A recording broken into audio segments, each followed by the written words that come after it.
Tradičné i nové menšiny žijúce v metropole Východu sa všetkým predstavili na multižánrovom festivale s názvom Rozmanitosť. Podujatie pripravil tím projektu SPOC s množstvom partnerov v rámci Európskeho hlavného mesta kultúry Košice 2013. Festival Rozmanitosť vytvoril priestor na dialóg o tolerancii a vzájomnom spolužití nielen medzi majoritou mesta a národnostnými menšinami. Hlavnou myšlienkou festivalu Rozmanitosť je práve to, aby to slovo rozmanitosť sa nevnímalo v negatívnych konotáciách, ale aby ľudia pochopili to, že rozmanitosť je obohatenie. Hlasy Luníka 9, to je názov jedného z podujatí festivalu, kde práve slovo rozmanitosť zohráva podstatnú úlohu. Vnímať Košice a zabudnúť to, že žije tu dôležitá menšina, ktorá žije v chudobe, je sa trošku klamať, tak sme si hovorili, že aj keď není také obsiahly program pre rómske menšiny v našom programe, tak aspoň toto je tiež jednu z tej vecí, ktoré vieme ponúknuť. A zda najviac priaznivcov si získal Polievkový festival, ktorý hlavnú myšlienku, a teda spojiť Košičanov a menšiny žijúce v metropole Východu, splnil do bodky. Spev, hudba a tanec a k tomu polievky rôznych chutí a vôní vytvorili príjemnú atmosféru. Ja mám rád zahraniční kuchyň a zahraniční chutě a čím víc ulítlá chuť, tak tím možná jakože pro mě i líp, takže dobrý, super. Ja si myslím, že by sa mali častejšie takéto podujatia diať, zbližuje to ľudia. Všetci kultúry sa pripájajú navzájom, aby si one vysvetli, že ako robia polievky, aby sa vzdelali. Je to najlepší festival, na akom som bol. Rozličné krajiny s rôznou kultúrou. Ja len dúfam, že naša afgánska polievka chutila všetkým.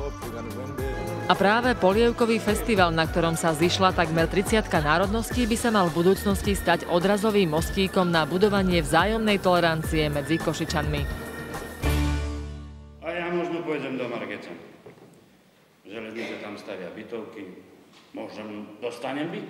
No aj robota bude blížej. Zaujímavý príbeh a jaklovské nárečie. Práve to charakterizuje divadelné predstavenie s názvom Barabere idú, ktorým sa úspešný festival Rozmanitosť ukončil. Veselé i smutné príbehy z čias budovania Ružinskej priehrady si svojho diváka našli. Témou je osud obcí, ktoré boli zaplavené Ružinskou priehradou, a zároveň osudy ľudí z týchto dedín. Spolu sme to pripravovali s folklórnou skupinou Červená chustečka, pretože aj tá priehrada, ktorá bola vybudovaná, aj tieto súbory, ktoré sú z Jaklovec, sú identické. Je to vlastne realita tvrdá, najmä pre tých ľudí, čo to zažili na vlastnej koži. Je tam kus histórie Ružinskej priehrady, ako sa začala stavať a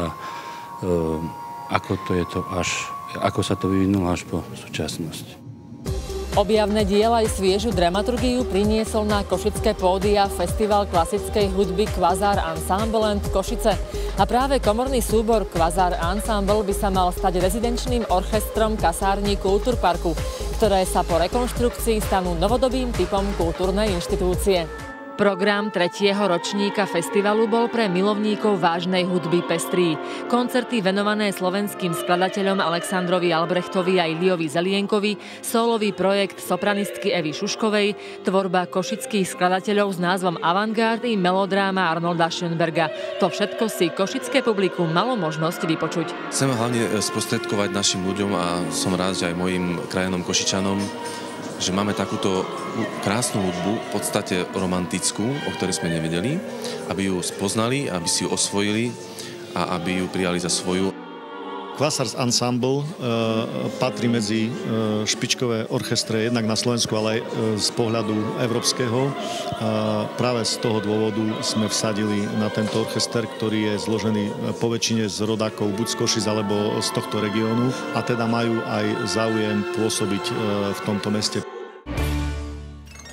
Košice, Európske hlavné mesto kultúry 2013 očami diplomatov je názov fotografickej výstavy, ktorú v átriu Fakulty teológie v Košiciach otvorili aj samotní veľvyslanci zo 46 krajín sveta, akreditovaní na Slovensku.